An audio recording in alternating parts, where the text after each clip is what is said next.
Hello money persons, ముందుగా మీ అందరికీ కూడా రాఖీ పండగ శుభాకాంక్షలు. ఐ హోప్ మీ అక్క చెల్లెలతో ఈ రాఖీ పండగని చాలా బాగా సెలబ్రేట్ చేసుకున్నారనుకుంటున్నాను. మీ రాఖీ ఎలా అయిందన్నది కింద కామెంట్ సెక్షన్ లో అయితే షేర్ చేయండి. అండ్ ఈ రోజు టాపిక్స్ విషయంకి వచ్చేసరికి వీడియోలోని మన గవర్నమెంట్ ఆఫ్ ఇండియా ఒక ప్రొడక్ట్ రిలేటెడ్ గా జిఎస్టీ కట్ అయితే చేయబోతున్నట్టు అప్డేట్స్ అయితే వస్తున్నాయి. ఒకవేళ ఈ జిఎస్టీ కట్ చేసినట్లయితే ఏ కంపెనీస్ కి అది బెనిఫిట్ అవుతుంది అన్నది మాట్లాడుకుందాం. దీంతో పాటుగా ఈ రోజు టెంప్సెన్స్ ఐపీఓ అయితే లిస్ట్ అయింది కదా. యాక్చువల్లీ కంపెనీ రిలేటెడ్ గా మంచి డిమాండే కనపడింది ఐపీఓ టైంలోని. అండ్ స్టాక్ కూడా ఈరోజు చాలా బాగా లిస్ట్ అయింది. సో ఈ లిస్ట్ అయిన తర్వాత చాలా మందికి ఒక డౌట్ ఉంటుంది, అంటే ఇప్పుడు ఆల్రెడీ ఐపీఓ వచ్చినట్లయితే దాన్ని హోల్డ్ చేయొచ్చా లేదా, లేదంటే కొత్తగా ఇప్పుడు ఇన్వెస్ట్ చేయాలనుకున్నట్లయితే ఇన్వెస్ట్ చేయొచ్చా అని డౌట్స్ ఉంటాయి కదా. దాని గురించి మాట్లాడుకుందాం. దీంతో పాటు market analysis, stock of the day తో పాటు మరికొన్ని ఇంపార్టెంట్ అప్డేట్స్ ఉన్నాయి. అన్ని కూడా 1 by 1 క్విక్ గా డిస్కస్ చేసేద్దాం. ముందుగా మార్కెట్ అప్డేట్ చూసినట్లయితే ఈ రోజు సెషన్ లో సెన్సెక్స్ 330 పాయింట్స్ పెరిగి 77,264 పాయింట్స్ కి క్లోజ్ అయినట్లయితే నిఫ్టీ 84 పాయింట్స్ పెరిగి 24,175 పాయింట్స్ కి క్లోజ్ అయింది. అండ్ ఈ రోజు సెషన్ లో మిడ్ క్యాప్ ఇండెక్స్ 0.16% పెరిగినట్లయితే ఈ రోజు మార్కెట్ రిలేటెడ్ గా మాట్లాడుకోవాలంటే స్ట్రైట్ ఆఫ్ హార్మోజ్ రిలేటెడ్ గా కొన్ని పాజిటివ్ న్యూస్ అయితే కనపడుతున్నాయి. ఇరాన్ అండ్ ఒమన్ కలిపి స్ట్రైట్ ఆఫ్ హార్మోజ్ ని మేనేజ్ చేయడం కోసం అని చెప్పేసి ఒక అగ్రిమెంట్ రిలేటెడ్ గా వర్క్ చేస్తున్నాయి కదా. దీనిలో భాగంగా both countries Iran strait of Hormuz దగ్గర పెట్టినటువంటి మైన్స్ ఏవైతే ఉన్నాయో ఆ మైన్స్ ని క్లియర్ చేయడానికి వర్క్ చేయబోతున్నట్టుగా, అండ్ అలాగే స్ట్రైట్ ఆఫ్ హార్మోజ్ ఒక కంప్లీట్ రూట్ రిలేటెడ్ గా కూడా ఇద్దరు వర్క్ చేసి ఆ రూట్ ని వీళ్ళిద్దరూ మేనేజ్ చేయబోతున్నట్టుగా ఇరాన్ సైడ్ నుంచి స్టేట్మెంట్స్ వస్తాయి.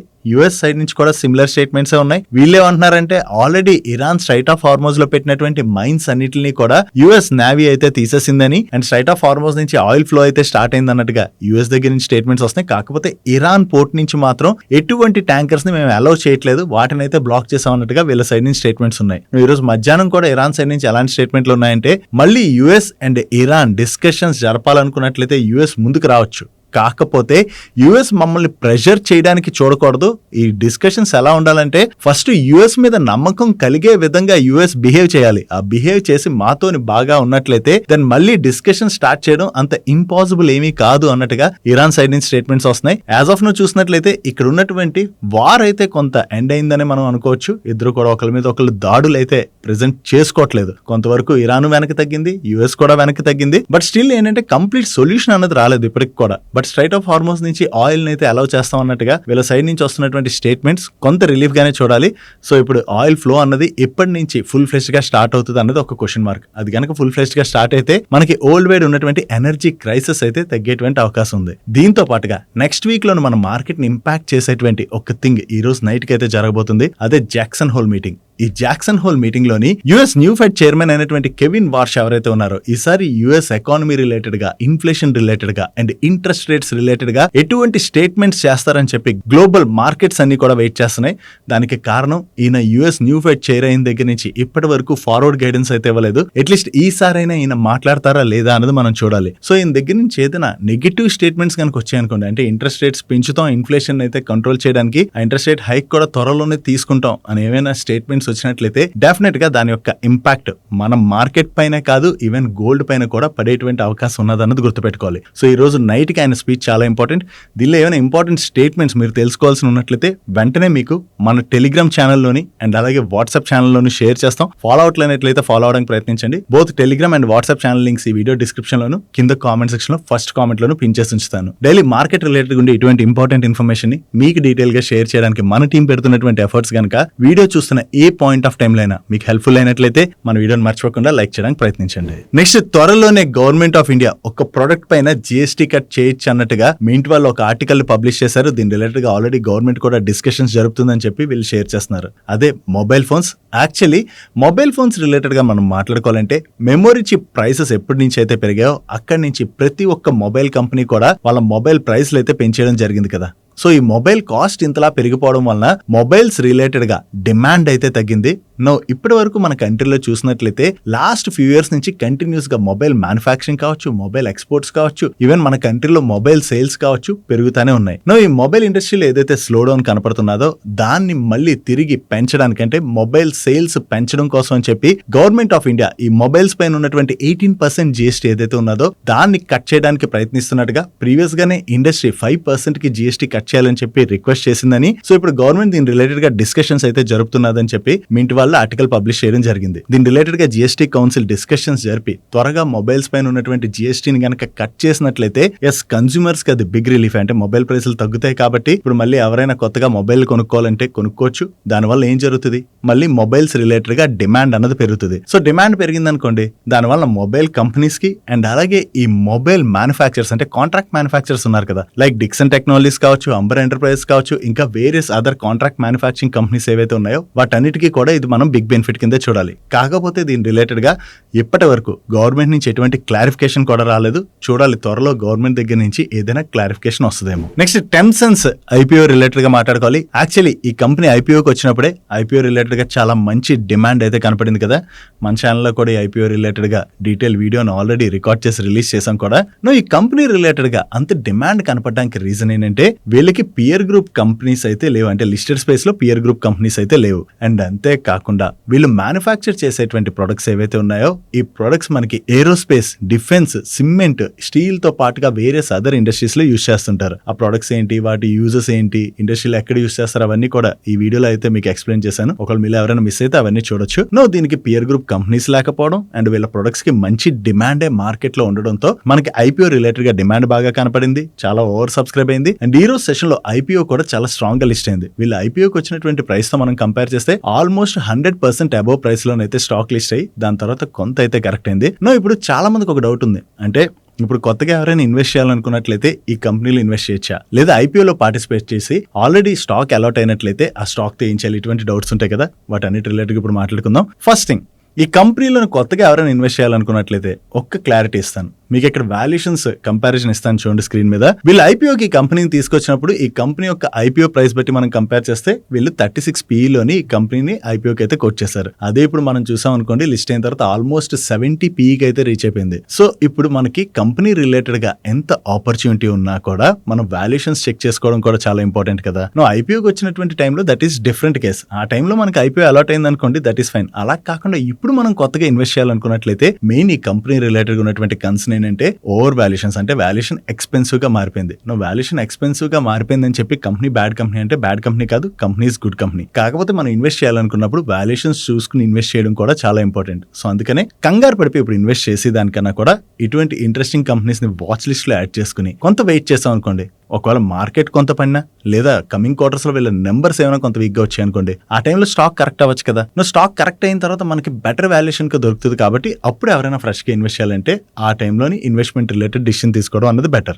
ఐపీఓలో ఎవరికైనా స్టాక్స్ అలాట్ అయితే వాళ్ళు ఏం చేయాలంటే, ఆల్రెడీ మీకు తక్కువ ప్రైస్ కి ఈ స్టాక్స్ అయితే ఐపీఓలో అలాట్ అయ్యాయి కాబట్టి మీరైతే మరీ కంగారు పడిపోయి అమ్మాల్సినటువంటి అవసరం లేదు. అండ్ వీళ్ళకి ఆపర్చునిటీ కూడా బాగానే ఉన్నది కాబట్టి హోల్డ్ చేసుకోవచ్చు. అలా కాకుండా ఫ్రెష్ గా ఇన్వెస్ట్ చేసే వాళ్ళు మాత్రం కంగారు పడిపోయి ఇన్వెస్ట్ చేసేటువంటి డిసిషన్ మాత్రం తీసుకోవడం కరెక్ట్ కాదు. Next coming to the stock of the day. ఈ రోజు స్టాక్ ఆఫ్ ది డే లో ఎథర్ ఎనర్జీ రిలేటెడ్ గా మాట్లాడుకోబోతున్నాం. ఫస్ట్ థింగ్, ఈ రోజు స్టాక్ ఎందుకు పెరిగింది అండ్ అలాగే ఇప్పుడు ఏ వాల్యుయేషన్ లో ఉన్నది అండ్ వీళ్ళ రిలేటెడ్ గా ఉన్నటువంటి ఆపర్చునిటీ ఏంటి, దీని రిలేటెడ్ గా డీటెయిల్ గా అయితే మాట్లాడుకుందాం. ఫస్ట్ థింగ్, ఈ ఎథర్ ఎనర్జీ ఈ రోజు స్టాక్ పెరగడానికి ఉన్నటువంటి రీజన్ ఏంటంటే హీరో మోటోకార్ప్ వాళ్ళు ఎథర్ ఎనర్జీలో ఆల్రెడీ 29.88% స్టేక్ హోల్డ్ చేస్తున్నారు కదా. ఇప్పుడు ఈ ఎథర్ ఎనర్జీలో వీళ్ళు మరొక 1700 crores ఇన్వెస్ట్ చేయడం ద్వారా వీళ్ళ స్టేక్ 3% పెంచుకోబోతున్నారు. అంటే టోటల్ గా హీరో మోటోకార్ప్ వాళ్ళ స్టేక్ ఎథర్ ఎనర్జీలో 32.8% కి పెరగబోతుంది.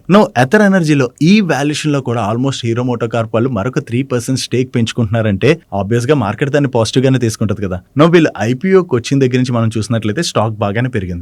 స్టాక్ బాగా పెరగడానికి రీజన్ మనకి ఏంటంటే ఈవీ మార్కెట్ లోని, ఎలక్ట్రిక్ 2-wheeler మార్కెట్ లోని వీళ్ళ మార్కెట్ షేర్ కంటిన్యూస్ గా పెరుగుతున్నది. అండ్ ఇక్కడ వీళ్ళు మార్కెట్ ని డామినేట్ చేస్తున్నారు కూడా. ఇంకా ఫ్యూచర్ లో కూడా వీళ్ళు ఇలాగే వీళ్ళ సేల్స్ లో మంచి గ్రోత్ డెలివర్ చేయొచ్చు అని చెప్పి మార్కెట్ లో ఎక్స్పెక్టేషన్స్ ఉండడంతో కంటిన్యూస్ గా ఇన్వెస్టర్స్ నుంచి కంపెనీ రిలేటెడ్ గా ఇంట్రెస్ట్ అయితే కనపడింది. అండ్ వీళ్ళ టాప్ లైన్ లో కూడా డీసెంట్ గ్రోత్ డెలివర్ చేసుకుంటూ వెళ్తున్నారు. అండ్ బాటమ్ లైన్ లోని మనకి ఇంప్రూవ్మెంట్ అయితే తీసుకురావాల్సి ఉన్నది. దాని రిలేటెడ్ గా వర్క్ చేస్తున్నాం అని ప్రీవియస్ గానే కంపెనీ అయితే చెప్పింది. మన కంట్రీలో చూసినట్లయితే ఎలక్ట్రిక్ 2-wheeler డిమాండ్ ఇక్కడతో ఆగిపోద్దా అంటే లేదు, ఫర్దర్ గా కూడా ఇంకా పెరగచ్చు. ఎందుకంటే ఇప్పుడు ఉన్నటువంటి ఎనర్జీ ప్రైసెస్ బట్టి మనం చూసినట్లయితే డెఫినెట్ గా చాలా మంది ఎలక్ట్రిక్ 2-wheeler సైడ్ మూవ్ అయ్యేటువంటి అవకాశం ఉన్నది. దట్టు గవర్నమెంట్స్ కూడా ఈవీ సైడ్ పుష్ చేస్తున్నాయి కాబట్టి ఈవీ సేల్స్ అయితే పెరుగుతాయి. దట్టు వీళ్ళు మార్కెట్ లీడర్ కింద వీళ్ళ పొజిషన్ అయితే కంటిన్యూ చేస్తున్నారు కాబట్టి వీళ్ళ సేల్స్ కూడా చాలా స్ట్రాంగ్ గా గ్రో అవుతాయి కాబట్టి అది వీళ్ళ రిలేటెడ్ గా పాజిటివే. కాకపోతే ఎథర్ రిలేటెడ్ ఉన్నటువంటి ఒకే ఒక్క కన్సర్న్ ఏంటంటే ప్రెసెంట్ వీళ్ళ వాల్యుయేషన్స్ అయితే కొంత ఎక్స్పెన్సివ్ గా ఉన్నాయి. బట్ స్టిల్ ఇంత ఎక్స్పెన్సివ్ గా ట్రేడ్ అవుతున్నా కూడా ఇక్కడి నుంచి ఇదే గ్రోత్ మూమెంటం ని గనక ఎథర్ వాళ్ళు కంటిన్యూ చేయగలిసినట్లయితే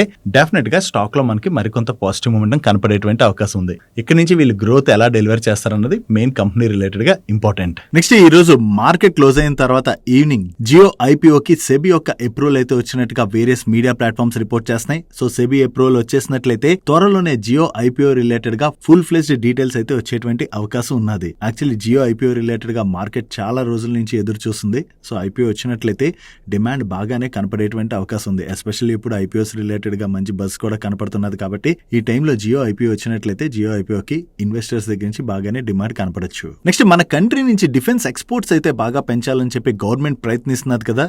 దీనిలో భాగంగా ఈ రోజు government defence industry exports related గా ఏవైతే ఎస్ఓపీస్ అవి కావాలో ఆ ఎస్ఓపీస్ ని ఫర్దర్ గా కూడా సింప్లిఫై చేసినట్టుగా అనౌన్స్ చేయడం జరిగింది.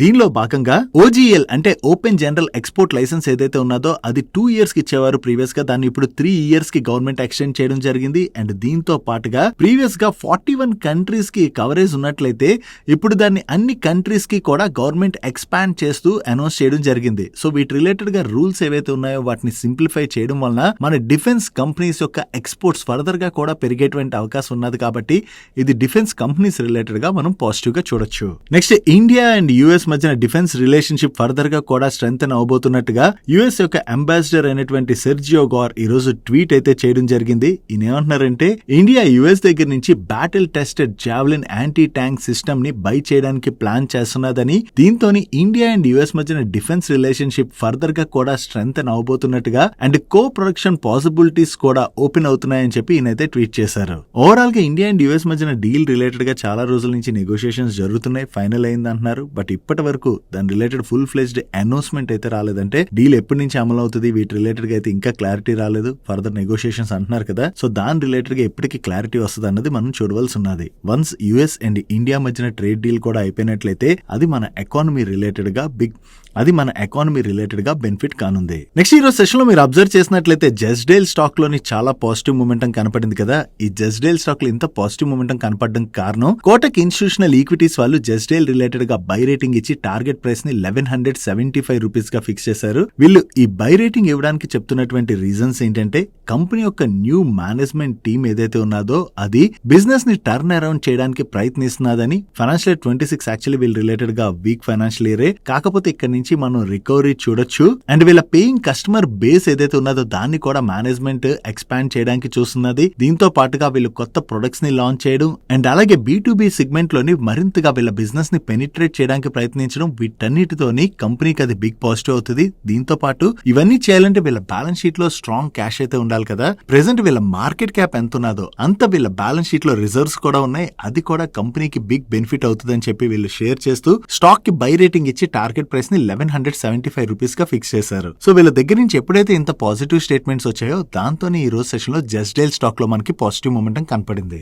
నెక్స్ట్ ఈ రోజు సెషన్ లో తేజస్ నెట్వర్క్ స్టాక్ లోని మార్నింగ్ నుంచి కూడా పాజిటివ్ మూమెంటం కనపడింది కదా. దీనికి రీజన్ ఏంటంటే తేజస్ నెట్వర్క్స్ వాళ్ళకి టీసీఎస్ దగ్గర నుంచి 1537 crores వర్త్ ఆర్డర్ వచ్చినట్టుగా వీళ్ళు షేర్ చేస్తున్నారు. ఈ ఆర్డర్ లో భాగంగా బిఎస్ఎన్ఎల్ వాళ్ళ 4G మొబైల్ నెట్వర్క్ కోసం అని చెప్పి వీళ్ళు ర్యాన్ equipment, accessories and installation materials అయితే సప్లై చేయవలసి ఉన్నది. సో వీళ్ళకి కొత్తగా ఈ ఆర్డర్ వచ్చిందన్న అప్డేట్ తోనే ఈ రోజు సెషన్ లో తేజస్ నెట్వర్క్ స్టాక్ లో మనకి పాజిటివ్ మూమెంటం కనపడింది. నెక్స్ట్ స్పెషాలిటీ కెమికల్స్ ని మ్యానుఫ్యాక్చర్ చేసేటువంటి ఎక్యూటస్ కెమికల్స్ వాళ్ళకి చెందినటువంటి సబ్సిడరీ కంపెనీ అయినటువంటి ఇండియాకామ్ వాళ్ళు కొరియాలోని సెమీ కండక్టర్ మెటీరియల్ ప్లాంట్ ని ఇనాగ్రేట్ చేసినట్టుగా వీళ్ళు ఎక్స్చేంజెస్ కి అయితే అప్డేట్ చేస్తున్నారు. ఈ కొత్త మ్యానుఫ్యాక్చరింగ్ ప్లాంట్ ని ఇనాగ్రేట్ చేయడం ద్వారా ఈ ప్లాంట్ లోని వీళ్ళు సెమీ కండక్టర్ కెమికల్స్ ని అయితే మ్యానుఫ్యాక్చర్ చేయబోతున్నాం అని. సో ఓవరాల్ గా సెమీ కండక్టర్స్ రిలేటెడ్ గా ఏదైతే ఆపర్చునిటీ ఉన్నదో దాన్ని అయితే వీళ్ళు క్యాటర్ చేయడానికి ఇది హెల్ప్ఫుల్ అవుతుంది అని చెప్పి వీళ్ళైతే షేర్ చేస్తున్నారు. నెక్స్ట్ సోలార్ యాక్టివ్ ఫార్మా వాళ్ళ రిలేటెడ్ గా ఒక రిలీఫ్ అప్డేట్ అయితే వచ్చింది. వీళ్ళు ప్రీవియస్ గా దగ్గరగా 160 crores వర్త్ ట్యాక్స్ అయితే పే చేయాలని చెప్పి వీళ్ళకి ఇన్కమ్ ట్యాక్స్ డిపార్ట్మెంట్ నుంచి ట్యాక్స్ డిమాండ్ నోటీస్ అయితే వచ్చింది. కాకపోతే దానిలోని ఇన్కమ్ ట్యాక్స్ డిపార్ట్మెంట్ వాళ్ళు తప్పుగా క్యాలిక్యులేట్ చేయడం వల్ల వీళ్ళకి ఆ ట్యాక్స్ డిమాండ్ నోటీస్ వచ్చిందని చెప్పి వీళ్ళైతే ఇన్కమ్ ట్యాక్స్ డిపార్ట్మెంట్ కి అపీల్ చేసుకున్నారు. ఫర్దర్ గా రీకంప్యూట్ చేసిన తర్వాత ఇప్పుడు ఆ ట్యాక్స్ డిమాండ్ నోటీస్ తప్పుగా వచ్చిందని చెప్పి ఇన్కమ్ ట్యాక్స్ డిపార్ట్మెంటే దాన్ని అయితే కొట్టివేసినట్టుగా వీళ్ళు ఎక్స్చేంజెస్ కి అప్డేట్ చేస్తున్నారు. సో వీళ్ళు ట్యాక్స్ పే చేయాల్సినటువంటి అవసరం లేదంటే వీళ్ళపైన అదనపు భారం అయితే పడట్లేదు కదా. సో అది సోలార్ యాక్టివ్ ఫార్మా వాళ్ళు రిలేటెడ్ గా మనం రిలీఫ్ గా చూడొచ్చు. నెక్స్ట్ హ్యాపీయెస్ట్ మైండ్స్ లోని ఐటీసీ ఇన్ఫోటెక్ వాళ్ళు మెజారిటీ స్టేక్ అక్వైర్ చేయబోతున్నట్టుగా నిన్న ఒక న్యూస్ వచ్చింది కదా. ఆ న్యూస్ కి హ్యాపీయెస్ట్ మైండ్స్ దగ్గర నుంచి క్లారిఫికేషన్ అయితే వచ్చింది. వీళ్ళు ఏం చెప్తున్నారంటే వేరియస్ స్ట్రాటజిక్ ఆపర్చునిటీస్ ని కంపెనీ అయితే ఎక్స్ప్లోర్ చేస్తున్నదని, బట్ యాజ్ ఆఫ్ నో ఏది ఫైనలైజ్ అవ్వలేదు కాబట్టి ఎక్స్చేంజెస్ కి డిస్క్లోజ్ చేయాల్సినటువంటి మ్యాటర్ ఏది వీళ్ళ దగ్గర లేదని చెప్పి వీళ్ళు అప్డేట్ చేస్తున్నారు. సో వీళ్ళు ఏంటంటే కంప్లీట్ గా న్యూస్ ని డినే చేయట్లేదు, అలా అని చెప్పి డీల్ రిలేటెడ్ డిస్కషన్స్ అవుతున్నాయని చెప్పట్లేదు. సో ఓవరాల్ గా ఒకవేళ డిస్కషన్స్ జరిగినట్లయితే త్వరలో డీల్ రిలేటెడ్ ఏదైనా అనౌన్స్మెంట్ వస్తుందేమో చూడాలి. యాక్చువల్లీ ఈ ఇయర్ జనవరి మంత్ లో దీని రిలేటెడ్ గా న్యూస్ వచ్చింది కానీ ఇప్పటివరకు ఏం ఫైనల్ అవ్వలేదు. మరొక్కసారి ఈ న్యూస్ అయితే సర్క్యులేట్ అవుతుంది. ఈసారైనా ఈ డీల్ ఫైనల్ అవుతుందా లేదా అన్నది మనం చూడాలి. Next KP green engineering limited వాళ్ళకి కొత్తగా 258 crores వర్త్ ఆర్డర్స్ అయితే వచ్చాయి. దీనిలో 114 crores వర్త్ ఆర్డర్స్ వీళ్ళకి సోలార్ ప్రాజెక్ట్స్ రిలేటెడ్ గా వచ్చినట్లయితే క్రాష్ బ్యారియర్స్ రిలేటెడ్ గా మరొక 92 crores వర్త్ ఆర్డర్స్ అయితే వచ్చాయి. And remaining orders wait related గా వచ్చాయి అన్నది మీరు ఇక్కడ స్క్రీన్ పై చూడొచ్చు. వీళ్ళకి కొత్తగా ఆర్డర్స్ ఏవైతే వచ్చాయో ఇది కేపీ ఇంజనీరింగ్ లిమిటెడ్ వాళ్ళ రిలేటెడ్ గా పాజిటివ్ కానుంది. నెక్స్ట్ వారి ఎనర్జీస్ లిమిటెడ్ వాళ్ళ సబ్సిడరీ కంపెనీ అయిన వారి for ever energies private limited వాళ్ళకి సెకి అంటే solar energy corporation of India limited దగ్గర నుంచి ఒక ఎల్ఓఏ అయితే రిసీవ్ చేసుకున్నారు. ఈ ఎల్ఓఏ లో భాగంగా వీళ్ళు 700 మెగావాట్ సోలార్ తో పాటుగా మీకు ఇక్కడ కనబడుతున్నటువంటి రెన్యూబుల్ ఎనర్జీ ప్రాజెక్ట్ అయితే వీళ్ళు మహారాష్ట్ర సోలాపూర్ లో డెవలప్ చేయవలసి ఉన్నది. నెక్స్ట్ ఎలక్ట్రిక్ 2 వీలర్స్ ని మ్యానుఫ్యాక్చర్ చేసి సెల్ చేసేటువంటి ఓలా ఎలక్ట్రిక్ వాళ్ళు వీళ్ళ న్యూ S1Z మోడల్ ఏదైతే ఉన్నదో ఈ మోడల్ ని వీళ్ళు డెవలప్ చేసినటువంటి భారత్ సెల్ LFP టెక్నాలజీ తోని లాంచ్ చేయడం జరిగింది. సో ఈ న్యూ ప్రొడక్ట్ ఏదైతే లాంచ్ చేశారో దీనికి మార్కెట్ లో మంచి రెస్పాన్స్ వచ్చి సేల్స్ బాగా జరిగినట్లయితే ఓలా ఎలక్ట్రిక్ వాళ్ళకి పాజిటివ్ కానుంది. దీని యొక్క ప్రైస్ రేంజ్ ని మీరు ఇక్కడ స్క్రీన్ పై చూడొచ్చు. That's it for today's daily మంచి ఈరోజు డైలీ మంచిలో మేము షేర్ చేసిన ఇన్ఫర్మేషన్ మీకు హెల్ప్ఫుల్ అయినట్లయితే మన వీడియోని లైక్ చేస్తూ ఛానల్ సబ్స్క్రైబ్ చేసుకోవడం మర్చిపోకండి. నేను చంద్రశేఖర్ పత్రి మరొక ఇంట్రెస్టింగ్ వీడియోతో కలుద్దాం. Good night and happy weekend.